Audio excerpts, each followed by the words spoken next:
dijera como para mí la idea principal que además de los 3 deportes que él considera súper básicos y que todo niño o niña debería practicar en algún momento, aunque sea brevemente, que son gimnasia, atletismo y natación, ahí también debería estar el ajedrez como deporte mental por excelencia.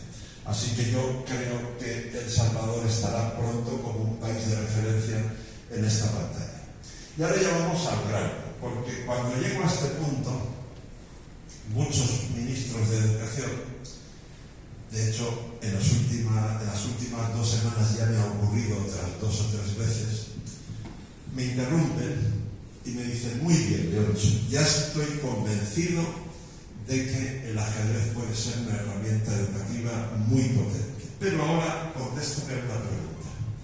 Esta es la pregunta que yo llamo del $1.000.000. ¿Qué quito del currículum para meter ajedrez en su lugar? Y una de las razones, de las muchas razones por las que anteayer yo salí con muy buena impresión del Ministerio de Educación, es que cuando yo le dije esto al ministro, él en un segundo me dio la respuesta correcta. Nada. Él captó inmediatamente lo que yo le iba a explicar a continuación. Porque el ajedrez está funcionando como herramienta educativa especialmente bien cuando se utiliza el método transversal e interdisciplinar. ¿Qué quiere decir eso? Antes les he mencionado la enorme importancia en la educación del siglo XXI de la inteligencia emocional. La inteligencia emocional es transversal a todas las materias y el ajedrez encaja perfectamente en ella, como voy a mostrarles ahora con ejemplos muy concretos. Interdisciplinar quiere decir ajedrez en clase de matemáticas, de lengua, de historia, de tecnología, de idioma extranjero, de educación física, de robótica, de prácticamente todo. Se puede adaptar prácticamente a todo. Lo que sí está empezando a ocurrir en muchos colegios españoles o escuelas es que después de 2 o 3 cursos con este método, del que ahora les voy a poner muchos ejemplos concretos, la propia comunidad educativa, el claustro de maestros, la dirección de la escuela o del colegio, las autoridades regionales, llegan a la conclusión de que el ajedrez debe tener su propia hora en el horario lectivo para trabajar los objetivos pedagógicos apropiados a cada etapa educativa. Bien, ahora vamos a ejemplos concretos. Fíjense en esta foto. Y es importante que sepan que solo un día antes de que se sacara esta foto, las relaciones personales entre estos chicos y chicas eran horribles. Se insultaban, se pegaban, se empujaban. El ambiente en ese aula era irrespirable. Resulta que, como ustedes ven, en el suelo hay un tablero y ahí hay muchas piezas, aunque ustedes no las vean. Y entonces disponen de 1 minuto para recordar en qué casilla está cada pieza. Y están compitiendo con otros grupos similares dentro de la misma aula. Después de 4 o 5 días haciendo este tipo de ejercicios, las relaciones personales de estos chicos y chicas mejoraron sustancialmente, porque el de la camiseta roja es el capitán y están trabajando en equipo. Y él les ha dicho: tú te acuerdas de todos los peones blancos, tú de los peones negros, tú de los alfiles, tú de los caballos, etc. Se necesitan para poder tener éxito. Esto no es una ocurrencia de su maestra, porque su maestra no es una maestra cualquiera. Es mi compañera profesional, Lorena García, psicopedagoga, investigadora, más de 25 años de experiencia como maestra y directora de uno de los programas que les he mencionado antes, que la FIDE ha etiquetado como modelos de buenas prácticas para el resto del mundo, que es el de las Islas Canarias en España. Y esto es una aplicación de este estudio científico publicado en español y en inglés, que tuvo dos fases. En la primera compararon a alumnos que jugaban al ajedrez en horario escolar con alumnos que a la misma hora jugaban al fútbol o al baloncesto. Muchos de ustedes pueden pensar, si el fútbol y el baloncesto son deportes de equipo, parecen más apropiados para trabajar la inteligencia emocional o las cualidades socioafectivas que un deporte en principio individual. Sin embargo, el resultado fue justo el opuesto. Los ajedrecistas fueron significativamente mejores en todo esto que aparece ahora abajo en la pantalla. Si alguien no puede leerlo desde lejos: autoestima, motivación, disciplina, adaptación al entorno, buena relación con los profesores, gusto por el estudio, respeto por las normas, sociabilidad, tomar decisiones, etc. Animados por este éxito, decidieron hacer una segunda parte del estudio. Ahora olvídense del fútbol y el baloncesto. Ahora tenemos tres grupos. En el A son alumnos que juegan al ajedrez.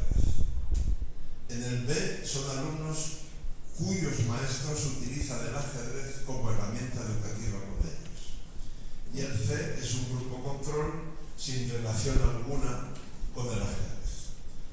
La conclusión fue que tanto A como B fueron significativamente mejores que C, pero B fue mejor que A. Es decir, solo jugar al ajedrez puede ser muy pedagógico, siempre que se encauce bien, que no caigamos en la presión excesiva, la obsesión, etc., puede ser muy pedagógico. Pero utilizar el ajedrez como herramienta educativa es claramente más eficaz pedagógicamente que solo jugar. Bien, y ahora les voy a mostrar un montón de fotos a toda velocidad.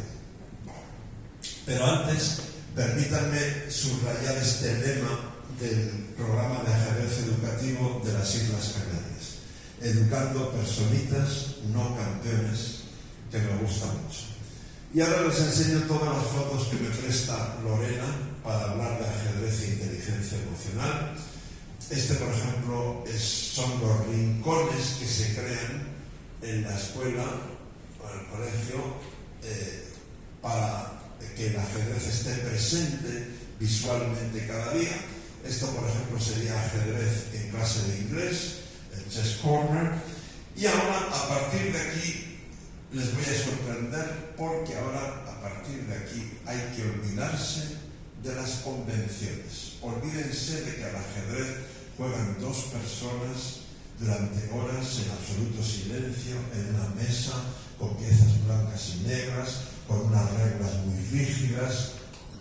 Fuera todo eso de sus cabezas, porque eso es de ajedrez competitivo. Y ahora no estamos hablando de ajedrez competitivo. Esto es ajedrez educativo, y lo que queremos trabajar es la inteligencia emocional. Por tanto, olvídense de todo eso y miren.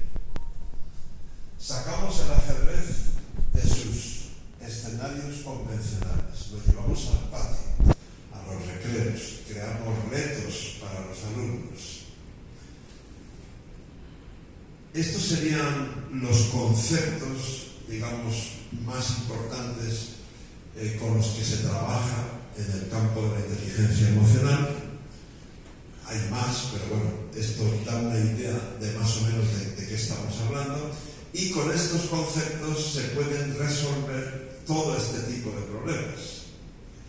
De autoestima, expresar deseos y opiniones, relacionarse con los demás, problemas escolares, malestar emocional. Y esta es una frase importante de una eminencia en neurociencia: un niño que se siente bien emocionalmente aprende mejor. Entonces, los alumnos crean sus propias piezas como a ellos se les ocurre, con animales, con Mickey Mouse. Otro truco muy frecuente es hacerlo, por ejemplo, con caras de jugadores de fútbol muy populares, porque eso atrae a muchos niños hacia el ajedrez. Es una especie de fusión de fútbol y ajedrez. Al ajedrez no tienen por qué jugar dos. de pronto juegan 4. Llevamos el ajedrez al gimnasio. Esto es importante. Fíjense en que a quienes no les toca jugar, que juegan con negras, están alejados del tablero. ¿Por qué? Porque están trabajando el control del primer impulso. Desde que se les ocurra una jugada hasta que lleguen a hacerla, van a disponer de unos segundos para cambiar de opinión. El saludo inicial y final es muy importante. También se puede trabajar psicomotricidad, haciendo que jueguen en posturas distintas a las habituales. Es muy conveniente, porque el ajedrez lo facilita, mezclar edades. Al ajedrez se puede jugar desde los 3 años hasta los 103. Y por tanto, en un colegio es muy interesante mezclar a chicos y chicas de diferentes edades, adultos, etc. Aquí, por ejemplo, el menor está enseñando a jugar al mayor. Esto es una mezcla de ajedrez y robótica. Por cierto, uno de ustedes, el profesor Ricardo Jiménez, aquí presente en la conferencia, me acaba de comentar hace un momento que él también está empezando a mezclar ajedrez y robótica en esta universidad, así como ajedrez con toda la metodología STEM, o sea, ciencia, tecnología, ingeniería, matemáticas. Incluso a STEM ahora se le está añadiendo una A de arte, y ahora ya es STEAM. Y conozco varios ejemplos. El último lo vi hace poco en el departamento caribeño de Colombia, en el departamento atlántico, en Barranquilla, y me emocioné de lo bien que lo están haciendo los maestros. Y aquí ven a un niño ciego en un tablero especial para ciegos, enseñando a jugar a un niño vidente. Y esto es muy curioso. Según Lorena, este truco pedagógico de meter al chico y a la chica en la misma camiseta para fomentar el espíritu de equipo funciona muy bien hasta la pubertad, pero no después de la pubertad, por razones fáciles de comprender.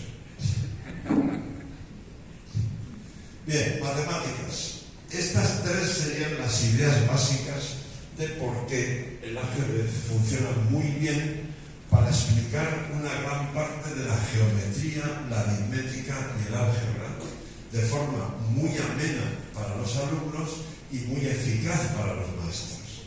Ejemplos concretos.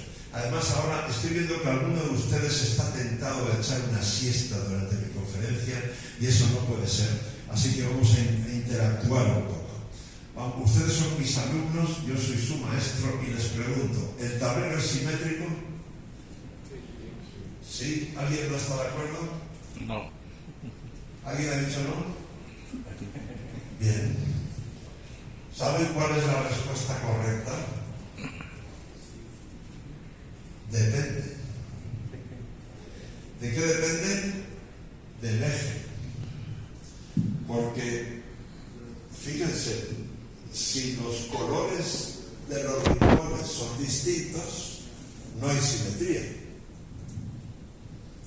Lo que quiere decir que si el eje es horizontal o vertical, no hay simetría. En cambio, si doblamos el tablero por su eje diagonal, sí hay simetría. Acabo de explicar un concepto bastante complejo en menos de un minuto y lo único que he utilizado es un tablero desnudo sin poner ninguna pieza encima. ¿Cuánto ajedrez tiene que saber el docente que haga esto para explicarlo? 0. Bien, este me gusta especialmente. Probablemente para todos los que estamos en esta sala, salvo algún privilegiado que haya recibido una educación muy esmerada, Cuando pensamos en un rectángulo, estamos viendo esto. Esto es un rectángulo. Pero resulta que le damos a una niña o niño de 7 años que sepa cómo se mueven los alfiles, que se mueven en diagonal. Le damos 2 segundos y miren lo que hace. Nos fabrica un rectángulo inclinado. Y entonces el docente puede aprovechar para explicar varias cosas de gran interés. Primera, no busquéis solo rectángulos derechos porque pueden estar torcidos, inclinados. Segunda, por extensión, muchas figuras geométricas pueden estar inclinadas, no necesariamente derechas. Y la más importante, tú no eres el centro del mundo y todo tiene que adaptarse a ti. Eres tú quien tiene que adaptarse a cómo son las cosas de verdad. Y si tienes que ponerte así para comprender que esto es un rectángulo, no esperes a que se ponga derecho para decir, eso es un rectángulo. Bien, más interacción con mis alumnos en un rato.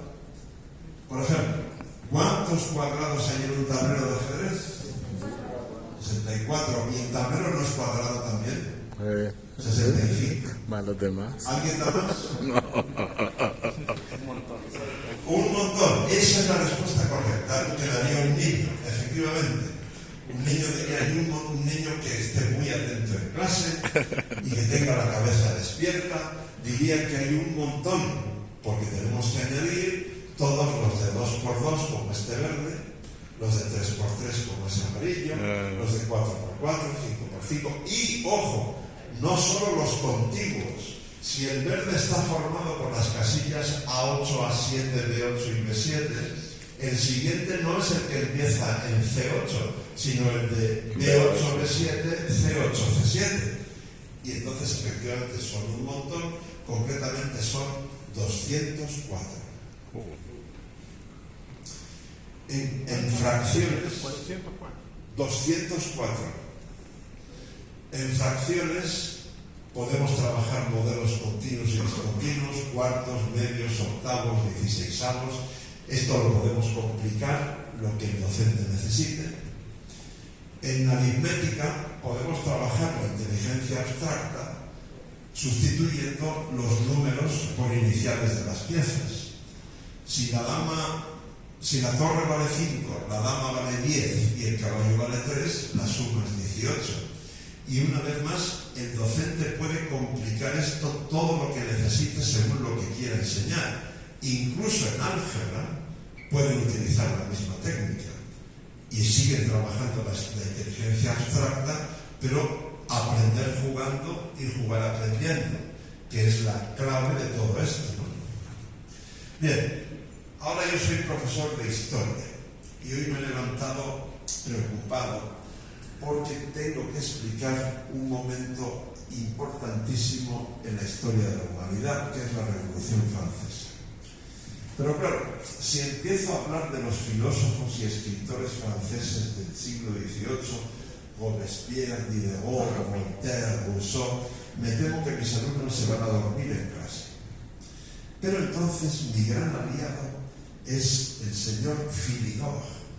Yo invito a mis alumnos a viajar al París de al París de la segunda mitad del siglo XVIII, y concretamente los invito aquí, un lugar muy especial, es el Café de la Régence, ya no existe por desgracia, donde se reunían los intelectuales parisinos. Por desgracia, también las mujeres en ese momento tenían prohibida la entrada a los cafés, eran todos hombres, y también estaban ahí los ajedrecistas. Si tienen ustedes buena vista, verán que aquí hay una serie de señores alrededor de una mesa, hay un tablero de ajedrez en el medio, y uno de ellos, este de aquí, tiene los ojos vendados. Ese es Philidor. Y yo de momento a mis alumnos no les voy a decir por qué tiene los ojos vendados, pero sí lo voy a presentar como el mejor ajedrecista del mundo en ese momento, y además un gran músico. Y durante la clase pincharé música de Philidor, que es de gran calidad. Ahora ya les diré por qué tiene los ojos vendados. Era capaz de jugar 5 partidas simultáneas a ciegas, memorizando dónde estaba cada pieza en cada tablero durante varias horas. Mis alumnos ya están tan impresionados como ustedes, y entonces les voy a pedir que se agarren bien a la silla para no caerse del susto, porque ahora les voy a contar en cuánto está el récord del mundo de simultáneas a ciegas hoy, que está en 48 partidas a la vez durante 25 horas consecutivas, memorizando cada pieza en 48 tableros durante esas 25 horas. Mis alumnos están ya alucinando en colores. Entonces les digo, Philidor dejó escrita una frase muy interesante. Los peones son el alma del ajedrez. Esa frase es muy importante si hablamos de estrategia de ajedrez, pero no es eso de lo que estamos hablando hoy. Lo que me interesa subrayar es, ¿se dan cuenta de cuándo dijo Philidor esa frase? La dijo justo unos años antes de que los peones de la sociedad francesa hiciesen una revolución que marca un antes y un después en la historia y que luego es exportada a otros países, especialmente a Estados Unidos. Y ahora sí, mis alumnos están ya maduros mentalmente para que yo les hable de Robespierre, Diderot, Voltaire y Rousseau. Fíjense lo que les he dicho antes, el ajedrez tiene 1500 años de historia documentada. Por tanto, en un colegio donde el ajedrez sea popular entre sus alumnos, esto es muy eficaz y pueden aplicarlo a una gran parte de la historia universal. Por ejemplo, y esto no lo digo yo, me lo han dicho profesores de historia, si ustedes quieren explicar en una clase de cualquier país del mundo qué fue la Guerra Fría, no van a encontrar un mejor ejemplo que este. Sobre esto voy a amarrarme yo mismo, voy a ser muy comedido porque tengo una conferencia que trata solo sobre esto, porque el personaje de Bobby Fischer es de película de Oscar, y entonces tengo una conferencia de 1 hora en la que solo hablo de Fischer. Pero, resumiendo eso muchísimo, la situación es la siguiente. En 1972 y años anteriores estuvimos muy cerca de la guerra nuclear que hubiera destruido el planeta entero. Afortunadamente nadie llegó a darle al botón, supongamos que era rojo, pero si le llegan a dar, ninguno de nosotros estaría hoy aquí. O no habríamos nacido o habríamos muerto. Entonces, claro, ¿qué podría haber más simbólico en ese momento, con esa gran tensión entre Estados Unidos y la Unión Soviética, los dos países más poderosos del mundo, que un campeonato del mundo de ajedrez entre el campeón soviético, Boris Spassky, y el aspirante estadounidense, genial, autodidacta, rebelde, extravagante, Bobby Fischer? Y para que se hagan una idea de que no exagero lo que digo, las noticias sobre este duelo fueron primera plana en casi todos los periódicos del mundo y en radios y en televisiones durante varios meses. ¿Por qué? Pues porque en la Unión Soviética, que era el país más grande del mundo, el ajedrez era mucho más que un deporte y era más popular que el fútbol.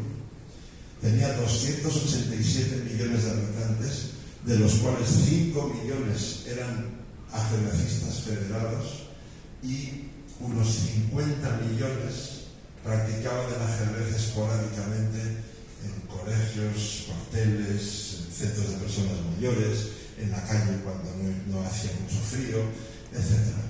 Y el ajedrez era para el gobierno comunista del Kremlin, de Moscú, era la ventana de lo que ellos sostenían que era la superioridad intelectual del comunismo sobre el capitalismo. Y por tanto, para el gobierno de la Casa Blanca en Washington, arrebatar el título mundial de ajedrez a los soviéticos suponía un torpedo en la línea de flotación de la propaganda comunista. Y todo esto no son palabras mías, son cosas que dijeron los más altos dirigentes de los dos países. Voy a parar aquí, porque si les empiezo a contar todo lo que pasó antes, durante y después del duelo, se me va una hora.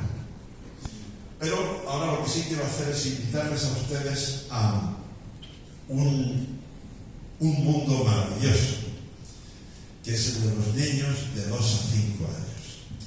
Mucha gente cuando ve esta pantalla piensa, este Leoncho está tan apasionado por el ajedrez que ahora pretende que los niños de 2 años jueguen partidas de ajedrez. No estoy tan loco. Pero me pongo aquí en el medio y me pongo muy serio para afirmar que más del 90% de las maestras, y lo digo en femenino porque en esta etapa casi siempre son mujeres, que han utilizado el ajedrez como herramienta educativa con estos niños, están muy satisfechas. ¿Por qué? Bueno, para entender por qué, vamos cerca de aquí, a Bogotá.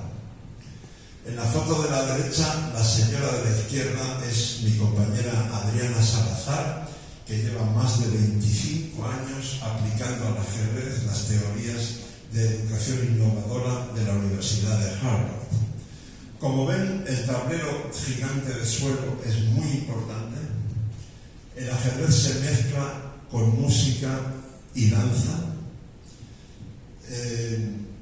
Aquí, por ejemplo, se está empezando a trabajar el concepto de diagonal, que aquí se ve con mayor claridad. También se emplean marionetas, tableros de mesa, tableros de pared allí a la derecha, para cambiar de 2 dimensiones a 3. Se le añade una letra a la música que suena, y esa letra enseña a mover los peones.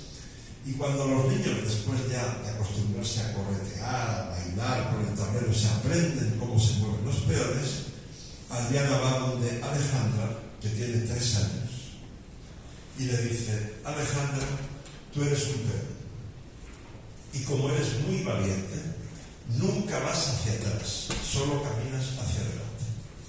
Esta es tu columna, no puedes irte ni a esa ni a aquella, esta es tu columna. Y lo último que tengo que decirte, antes de que te diviertas mucho con tus compañeros, Alejandra, es que no puedes hacer una jugada cada vez que tú quieres, porque cada vez que hagas una jugada tienes que esperar a que alguien responda, y solo entonces puedes volver a jugar.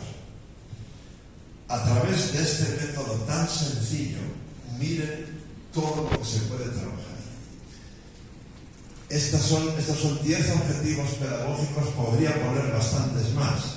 Son 10 objetivos pedagógicos muy importantes en esa edad. Desde los 2 años podemos trabajar seriación y clasificación, y desde los 3 todo lo demás. Permítanme que subraye la última, control del primer impulso, porque estoy tentado de preguntarles, ¿alguno de ustedes no ha escrito alguna vez en WhatsApp o en alguna red social algo, le ha dado a enviar y nada más da y van corriendo a borrarlo? Ese es el control del primer impulso. Y si es importante para nosotros los adultos, pues más vale que empecemos a trabajarlo con los niños pequeños, ¿no? Y esto no solamente es una fantástica contribución del ajedrez a la educación de alta calidad, que lo es, no lo digo yo, lo dicen muchísimas maestras en muchos países distintos, sino que desde un punto de vista puramente pragmático, si todos los niños de 6 años cuando llegan a primaria ya están alfabetizados en ajedrez, imagínense lo fácil que es seguir trabajando con ellos en ajedrez educativo. Y ya en la recta final, como aquí sí que hay ajedrecistas también, a veces los instructores de ajedrez, los ajedrecistas que dan clases de ajedrez en colegios, ven a gente como yo como a un enemigo, porque dicen, claro, lo que yo propongo como prioridad, yo no tengo nada en contra, por supuesto, todo lo contrario, de que instructores de ajedrez vayan a las escuelas en horario extraescolar y enseñen ajedrez. Eso es fantástico. Pero la prioridad, porque nos lo demuestra la práctica internacional, es introducir el ajedrez de forma transversal e interdisciplinar en horario curricular impartido por profesionales de la pedagogía, no por ajedrecistas. Sin embargo, resulta que los principales beneficiados, o los inmediatos, mejor dicho, beneficiados de que eso se haga bien, son los instructores de ajedrez que en esa misma escuela dan clases de ajedrez en horario extraescolar. ¿Por qué? Por lo que yo llamo el mágico 3%. Estos niños alfabetizados en ajedrez en horario lectivo por sus docentes, de ajedrez técnico no van a tener ni idea. Solo sabrán los fundamentos básicos del ajedrez. Pero, si solo el 3% se sienten atraídos por el ajedrez competitivo, el número de niños que se van a registrar en las clases extraescolares de ajedrez impartidas por instructores de ajedrez, por ajedrecistas, se va a disparar. El número de niños registrados en la federación se va a disparar. Los instructores de ajedrez tendrán mayor reconocimiento social y estarán mejor pagados. Y no nos olvidemos del 97% restante. Probablemente no van a tocar un tablero de ajedrez en el resto de su vida, pero muy probablemente tendrán un recuerdo agradable, positivo del ajedrez. Y por pura estadística, muchos de ellos acabarán ocupando puestos estratégicos en la sociedad. Serán directores de un colegio, un departamento de mercadotecnia de una empresa, un periódico, una televisión, una radio, o simplemente serán madres y padres, pero conseguir apoyo para el ajedrez, patrocinadores, repercusión en la prensa, etc., será mucho menos difícil que ahora. Por tanto, es esencial que establezcamos un puente sólido entre el ajedrez puramente educativo y el ajedrez deportivo educativo. Y en todas las aulas y en todas las sociedades de todos los países del mundo hay personas especiales, tanto entre los niños como entre los adultos. Voy a mostrarles dos pantallas. Esta es la primera. En algunos de estos grupos especiales de personas tenemos estudios científicos que confirman que el ajedrez funciona especialmente bien con ellos. En otros no, pero sí tenemos largas experiencias internacionales serias que también lo indican. Si alguien de ustedes está especialmente interesado en alguno de estos grupos de esta pantalla o en la que va a aparecer ahora, en el turno de preguntas, con mucho gusto amplío la información. Por ejemplo, retraso del envejecimiento cerebral y Alzheimer, tenemos evidencia científica sólida que dice que el ajedrez es el mejor gimnasio mental para retrasar el envejecimiento cerebral y por tanto las demencias seniles. O con TDAH, déficit de atención e hiperactividad, hay estudios científicos de que el ajedrez funciona muy bien con esos pacientes, con esos niños, hasta el punto de que en los casos leves y moderados se pueden eliminar los fármacos o reducir la dosis mucho y sustituirlos por ajedrez. Y ahora voy a hacer algo que les va a sorprender justo antes de terminar, porque voy a hablar un poquito más de las cárceles. Y ustedes dirán, ¿y qué tiene eso que ver con la educación? Bueno, verán cómo sí. Este es un reportaje que yo publiqué en la última página del País, que tuvo mucho éxito. Tras mi primera experiencia dentro de una cárcel, pasé un día entero, desde el desayuno hasta la cena, conviviendo con los presos de la cárcel de Almería, en el sur de España, Allí conocí a personajes de película, uno de ellos, José Manuel, hoy está totalmente reinsertado en la sociedad gracias al ajedrez. Porque cuando llegó a la cárcel fue clasificado como preso muy peligroso. El ajedrez lo transformó. Le dieron un permiso de fin de semana meses después. Me avisaron. Fui a la cárcel a esperarlo en la puerta, era la única persona que lo esperaba, y allí lo invité a desayunar y me dio estas dos ideas. Ahora, yo les pido a ustedes que cuando lean estas dos frases no piensen en delincuentes, piensen en general, en cualquier tipo de niño o de adulto. El ajedrez nos quita mucha cárcel porque cada hora que pasamos jugando no estamos pensando en cómo conseguir drogas. Y la otra me parece todavía más importante, el ajedrez nos obliga a pensar en las consecuencias de lo que vamos a hacer antes de hacerlo. Armado con estas dos ideas y alguna más, por ejemplo, el ajedrez es una vía para desahogar la tendencia a la violencia que todo ser humano tiene en mayor o menor medida. He visitado después muchas más cárceles en diversos países y la más extrema de todas fue esta. Esta es la cárcel donde estaba el famoso Chapo Guzmán, la cárcel de máxima seguridad más importante de México. Estas cabezas que ven de espaldas son lo más selecto de los asesinos, narcotraficantes, pandilleros, secuestradores, etc. Allí vi 16 conferencias a 60 presos cada una, y aquí, en un caso tan extremo como este, yo me daba por muy satisfecho si uno de cada grupo de 60 cambiaba su manera de ver la vida a raíz de lo que yo le contaba. Pero en las cárceles normales, no con presos tan extremos, el ajedrez está funcionando francamente bien. Y termino con estas dos frases. Si las dijese yo, tendrían poco valor, pero fíjense bien quién las dice. La directora de un prestigioso colegio privado de Madrid, donde llevan 25 años utilizando el ajedrez como herramienta transversal e interdisciplinar. Esto no lo dijo tomándose un café conmigo, lo dijo en una entrevista con un programa muy popular de televisión española. No hay otra actividad tan potente como el ajedrez en preescolar o primaria por el número de conexiones neuronales que produce.